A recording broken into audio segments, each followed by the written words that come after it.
आज की सबसे बड़ी अपडेट आ रही है भारत, इजराइल, फलस्तीन और वेस्ट बैंक को लेकर, जहां पर इजराइल की गवर्नमेंट ने एक ऐसा प्लान अप्रूव कर दिया है जिसके ऊपर भारत को भी अपनी स्टैंडिंग एंड मूवमेंट के ऊपर बदलनी पड़ गई है। पहले दुनिया के 85 देश इजराइल के विरोध में आकर खड़े हुए थे और उनमें भारत का नाम नहीं था, लेकिन जब ये 85 देश बढ़कर 100 के करीब हो गए, उस लिस्ट में भारत का भी नाम आ गया है। इस मामले में भारत की सरकार भी असमंजस की स्थिति में आ गई है, क्योंकि एक तरफ प्राइम मिनिस्टर नरेंद्र मोदी की इजराइल की यात्रा है, इजराइल के साथ दोस्ती को मजबूत करने का सुनहरा मौका है, लेकिन दूसरी तरफ इस यात्रा से ठीक पहले इजराइल ऐसा ब्लंडर करने जा रहा है जो पिछले 60 सालों में इजराइल ने कभी नहीं किया था।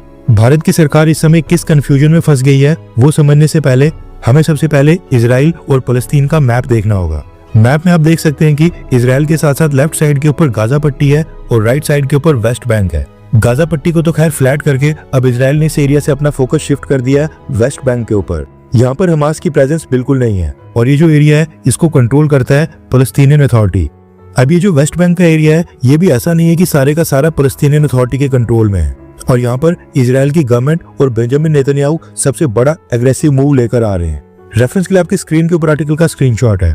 न्यूज निकल कर आ रही है कि इजराइल ने एक प्लान अप्रूव किया है जिसमें डिसाइड किया गया है कि वेस्ट बैंक के अंदर जो एरिया सी है उस एरिया सी में इजराइल की गवर्नमेंट लैंड रजिस्ट्रेशन यानी कि जमीन की रजिस्ट्री करने का प्रोसेस दोबारा से स्टार्ट करेगी, और वेस्ट बैंक में जमीन की रजिस्ट्री का काम 1967 के बाद पहली बार ऑफिशियली रीस्टार्ट होने जा रहा है। सिंपल भाषा में इसको समझने की कोशिश करें तो वेस्ट बैंक के अंदर जो एरिया सी है वहां पर रह रहा जो भी फलस्तीनियन अपनी जमीन की ओनरशिप प्रूव नहीं कर पाएगा, यानी कि कागज दिखाने में फेल साबित होगा, उनकी लैंड और जिस जमीन के ऊपर उनका कब्जा है उसको इजराइल की सरकार द्वारा स्टेट प्रॉपर्टी डिक्लेयर करके उनको वहां से हटा दिया जा सकता है, यानी कि वो प्रॉपर्टी इजराइल की गवर्नमेंट के अंडर आ जाएगी।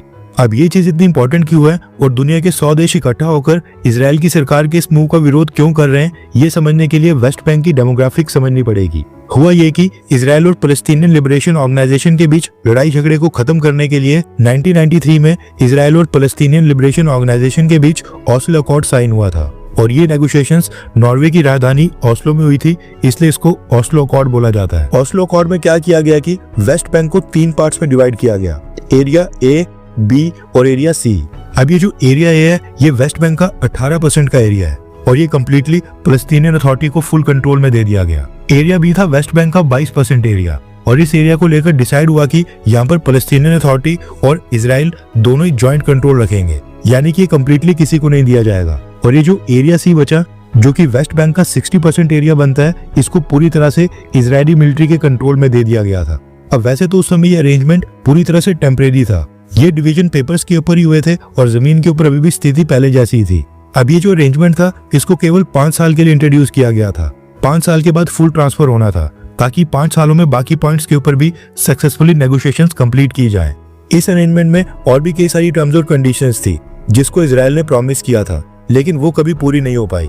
अभी जो डिवीजन हुआ इसको फलस्तीनियन अथॉरिटी और जो भी लोग फलस्तीन को सपोर्ट करते हैं वो इसको सक्सेसफुल नहीं मानते हैं, लेकिन इजराइल वेस्ट बैंक के इस एरिया ए, बी और सी पार्ट वाले डिवीजन को परमानेंट मानता है। और अब इजराइल के फाइनेंस मिनिस्टर बेजालेल स्मोट्रिच ने जस्टिस मिनिस्टर यारिव लेविन और डिफेंस मिनिस्टर इजराइल काट्ज के साथ मिलकर यह प्रपोजल पेश किया है कि ऑस्लो अकॉर्ड में जो एरिया सी इजराइल के डायरेक्ट कंट्रोल में दिया गया था इसकी लैंड रजिस्ट्रेशन को स्टार्ट किया जाए।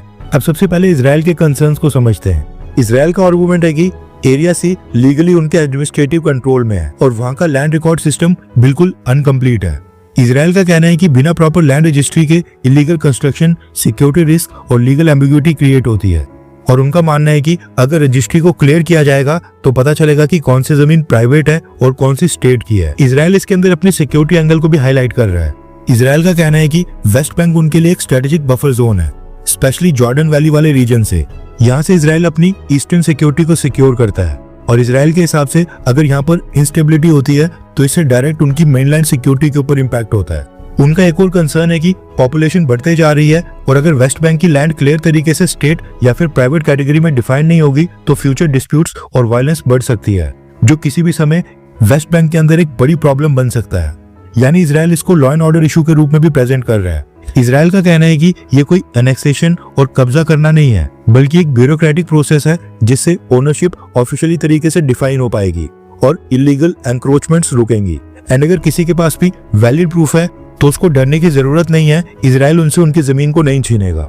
अब वैसे इजराइल कुछ भी बोले, लेकिन असली रीजन है वेस्ट बैंक के ऊपर मैक्सिमम कंट्रोल स्थापित करना, क्योंकि एरिया सी सबसे ज्यादा 60% की टेरिटरी है। इसको अपने कंट्रोल में लेना मतलब है कि आधे से ज्यादा वेस्ट बैंक की ओनरशिप पेपर के साथ साथ ग्राउंड के ऊपर भी इजराइल के पास ही स्थापित कर देना। अब ये तो था इजराइल का पॉइंट ऑफ व्यू।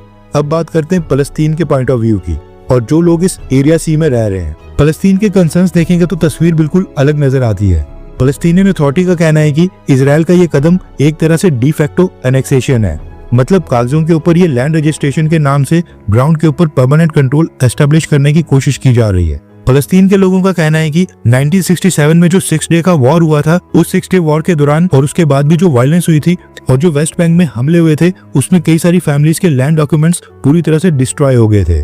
कई लोग डिस्प्लेसमेंट का शिकार हो गए थे, यानी कि एक जगह से दूसरी जगह आकर वहां पर रह रहे थे, जिसकी वजह से बहुत से लोगों के पास फॉर्मल ओनरशिप के पेपर्स नहीं है। कई केसेस में लोग कई जनरेशन और पीढ़ियों से जमीन के ऊपर रह रहे हैं, वहां पर उनके मकान भी हैं जिसमें उनके दादा परदादा के समय से वो लोग रह रहे हैं, लेकिन उनके पास मॉडर्न लीगल रजिस्ट्री के डॉक्यूमेंट नहीं है। अगर अब इजराइल डॉक्यूमेंटेशन मांगेगा और लोग प्रूव नहीं कर पाएंगे तो उनकी जमीन स्टेट लैंड डिक्लेयर कर दी जाएगी और उनसे उनकी जमीन छीन ली जाएगी। अभी जो वेस्ट बैंक में 60% एरिया सी है, जिसको ऑस्लो अकॉर्ड में इजराइल को दे दिया गया था, इसमें 3 लाख से भी ज्यादा फलस्तीनियन इस समय रह रहे हैं और ये 3 लाख लोग बेघर होने की कगार पर आ सकते हैं। फलस्तीनियन साइड का डर ये है कि लैंड रजिस्ट्रेशन के नाम पर उनकी जमीन ग्रेजुअली इजराइल के कंट्रोल में चली जाएगी और फ्यूचर में इंडिपेंडेंट फलस्तीनियन स्टेट का जो जियोग्राफिक बेस है वो पूरी तरह से और भी कमजोर हो जाएगा। इस समय जब हम ये वीडियो रिकॉर्ड कर रहे हैं, अभी तक तो इजराइल ने वेस्ट बैंक के अंदर ग्राउंड में कोई भी स्टेप नहीं उठाया है और अभी ये प्रपोजल बस पास ही हुआ है कि दुनिया के सभी देश इजराइल के इस कदम के खिलाफ खड़े हो गए हैं। स्टार्टिंग में क्या हुआ कि सभी मुस्लिम देश और कुछ वेस्टर्न कंट्रीज ने एक ज्वाइंट स्टेटमेंट रिलीज की। शुरुआत में पहले 50 देश सामने आए, उसके बाद ये संख्या बढ़कर 60 हो गई, फिर 70 और फिर 80 हो गई। एंड अब न्यूज आ रही है कि धीरे धीरे ये संख्या अब 100 तक पहुंच गई है। एंड आज दुनिया के 100 देशों ने एक साथ मिलकर ये ज्वाइंट स्टेटमेंट रिलीज की है, जिसका स्क्रीनशॉट आपकी स्क्रीन के ऊपर है। इस ज्वाइंट स्टेटमेंट को भारत ने भी साइन किया है, यानी कि इसमें भारत का भी नाम शामिल है।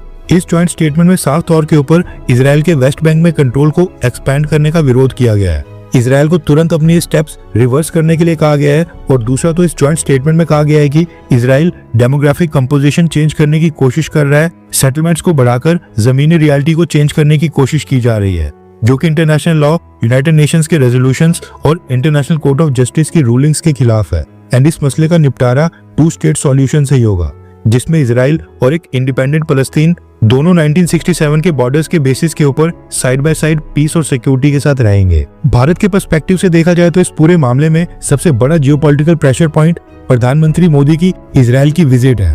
प्रधानमंत्री मोदी 25 फरवरी को 2 दिन की इजराइल विजिट के ऊपर जा रहे हैं और खास बात यह है कि इजराइल की गवर्नमेंट ने प्रधानमंत्री मोदी को अपनी पार्लियामेंट यानी नेसेट के अंदर संबोधन देने का भी इन्विटेशन दिया है। ऐसे समय पर ओपनली इजराइल के खिलाफ खड़े होना भारत के लिए डिप्लोमेटिक तौर पर यह आसान नहीं था, क्योंकि पिछले कुछ सालों में भारत और इजराइल के बीच defence cooperation, drone technology, missile system की डेवलपमेंट, एग्रीकल्चर टेक और इंटेलिजेंस शेयरिंग काफी गहरा चुकी है। इजराइल भारत को एडवांस डिफेंस इक्विपमेंट और क्रिटिकल टेक्नोलॉजी भी सप्लाई कर रहा है, जो भारत की नेशनल सिक्योरिटी के लिए बहुत ही ज्यादा स्ट्रेटेजिक इंपॉर्टेंस रखता है। लेकिन इसके बावजूद भारत को इस सिचुएशन के ऊपर एक बैलेंस बनाना पड़ा, क्योंकि इजराइल अगर भारत के लिए इंपॉर्टेंट है तो 100 देशों की ज्वाइंट स्टेटमेंट से कम्प्लीटली बाहर रहना स्ट्रेटेजिक तौर के ऊपर भारत की इमेज के लिए सही नहीं था।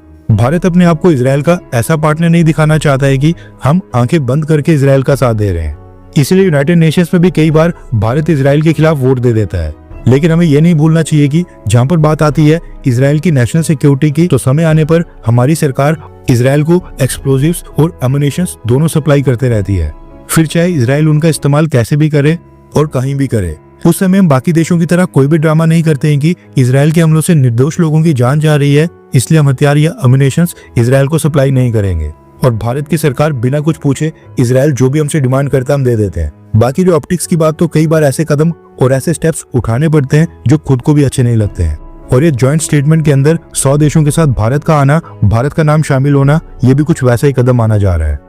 हर 24 घंटे के अंदर जियोपॉलिटिक्स में बड़े फेरबदलाव और उलटफेर हो रहे हैं और भारत के लिए नए चैलेंजेस आ रहे हैं। कोई देश अपने फैसले से पलट रहा है तो कोई देश ब्लैकमेलिंग के ऊपर उतर आया है। सभी देश एक दूसरे को नीचे लगाने की कोशिश कर रहे हैं। इन सब के बीच हमारा भारत किसी भी देश से पीछे न रह जाए, इसके लिए मोदी सरकार लगातार कोशिशें कर रही है। एंड भारत की foreign policy, defence news, economy और ग्लोबल अफेयर्स का सही एनालिसिस हमारे चैनल इंडियन अफेयर्स का मिशन है और ये मिशन आपके सपोर्ट के बिना अधूरा है। इंडियन अफेयर्स हिंदी के ऊपर हम सभी फैक्ट्स और डेटा बिल्कुल सरल भाषा में एनालाइज करते हैं, बिना किसी एजेंडा के।